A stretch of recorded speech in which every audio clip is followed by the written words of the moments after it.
Do you know who the saddest people in the world are? It's not the people who wear their sadness on their faces every day, so the whole world can see how depressed they are. It's not even the people who feel the loneliest. And it's definitely not the people who just went through a terrible breakup.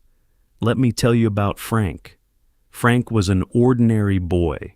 He was born, he grew up, went to school, and somewhere along the way, he met someone who would become his best friend.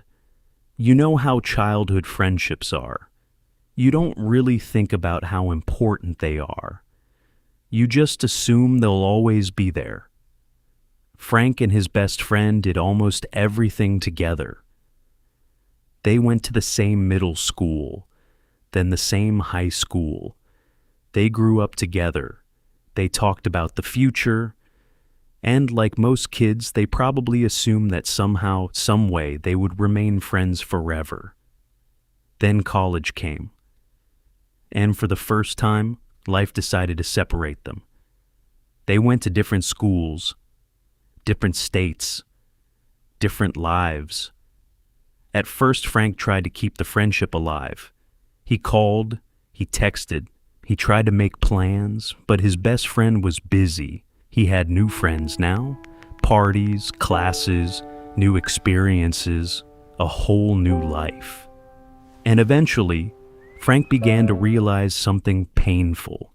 You can love someone and still become a stranger to them. So Frank stopped calling, not because he stopped caring. He just stopped wanting to feel like he was the only one trying. Instead, he watched his friend's life from a distance. Through social media, he saw the pictures, the parties, the new friends, the places he visited. His life seemed to be getting bigger and better. And Frank was somewhere in the background, watching. Eventually, Frank decided he had to move on too. So he started making his own friends. It wasn't easy. He wasn't the coolest guy around. He wasn't particularly social, but slowly he found his people. And for a while, he thought maybe things were finally getting better. Then one night, college reminded him just how invisible he could feel. Frank had an exam coming up, and he desperately needed to pass it. If he failed, he could lose his scholarship. So, he studied all night, then the next night, then the night after that. 3 nights without proper sleep, 3 nights of textbooks, coffee, exhaustion, and staring at the same pages until the words barely made sense anymore. But he passed. He actually did it. And you'd think someone would have noticed. But nobody did. That same night, his roommate was throwing a party because he'd made the college basketball team. Everyone was celebrating. Everyone was happy. Everyone had something to cheer about. Except Frank. He was too exhausted to go. So, while music played through the walls, Frank sat alone in his room eating cereal.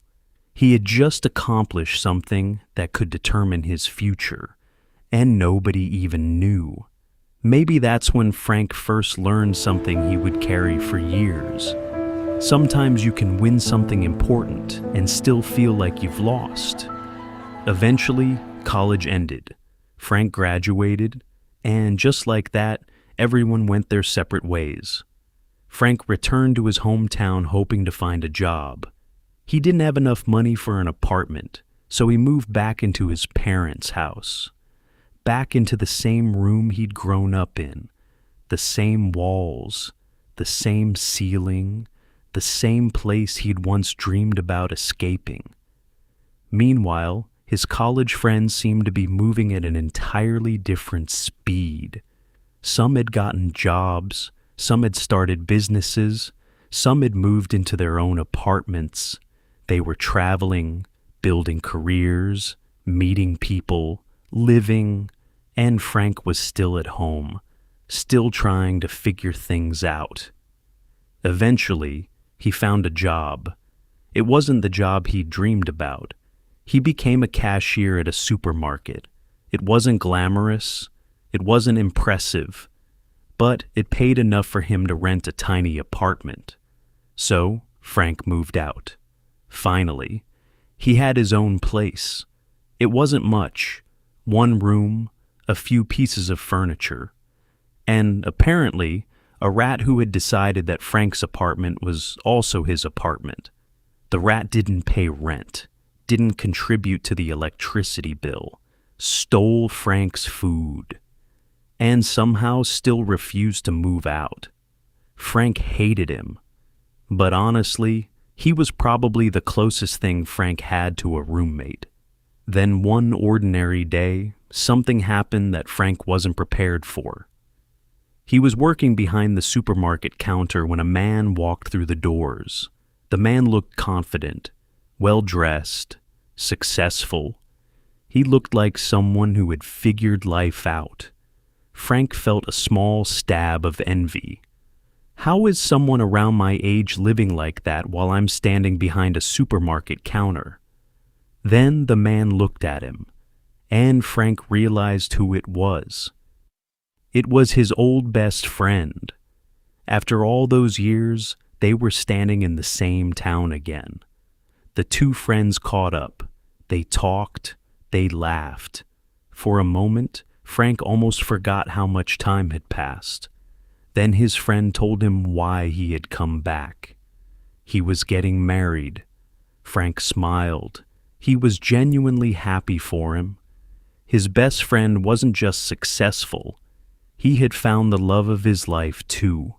And somehow, Frank was happy for him, because that's the kind of person Frank was. Even when his own life hurt, he still wanted the people he loved to win.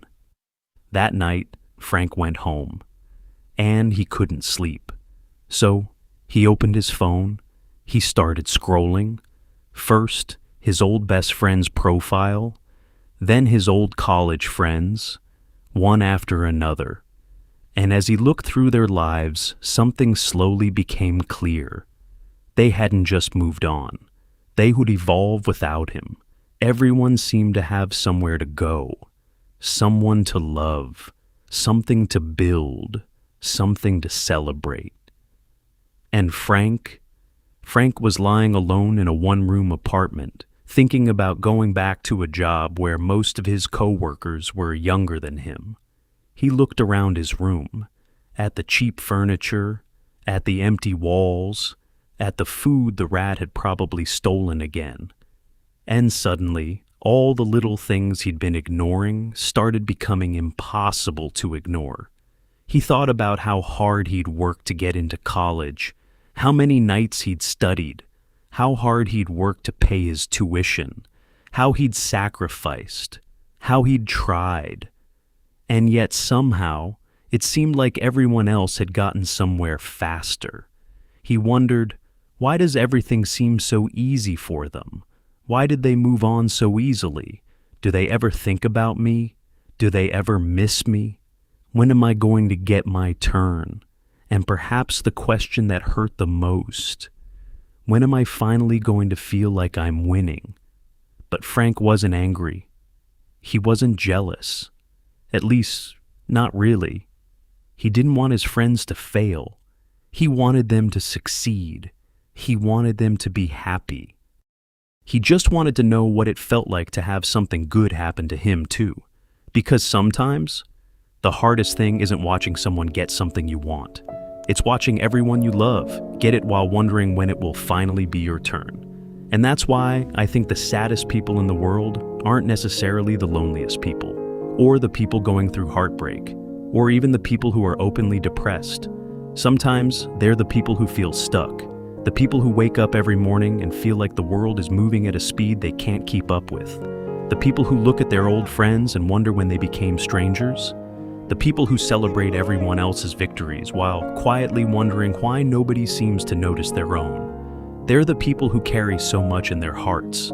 They care deeply, they love dearly, they cheer everyone else on, they show up for people, they celebrate other people's success.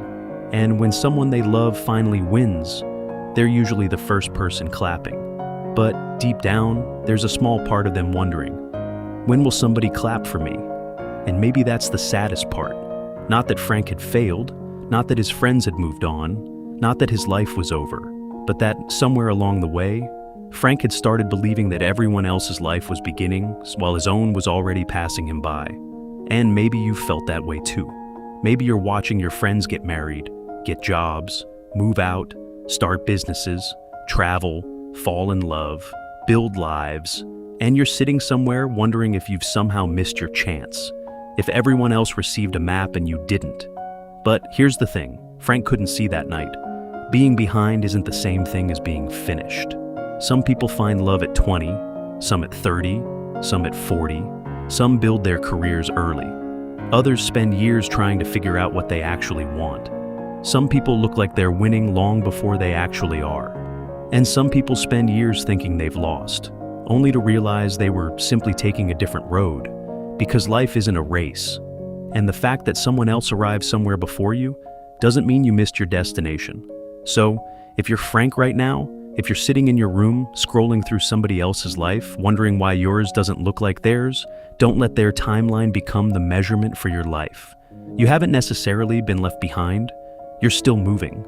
You just haven't reached the part of your story where everything finally starts making sense. And maybe that's the part Frank forgot. The story isn't over yet.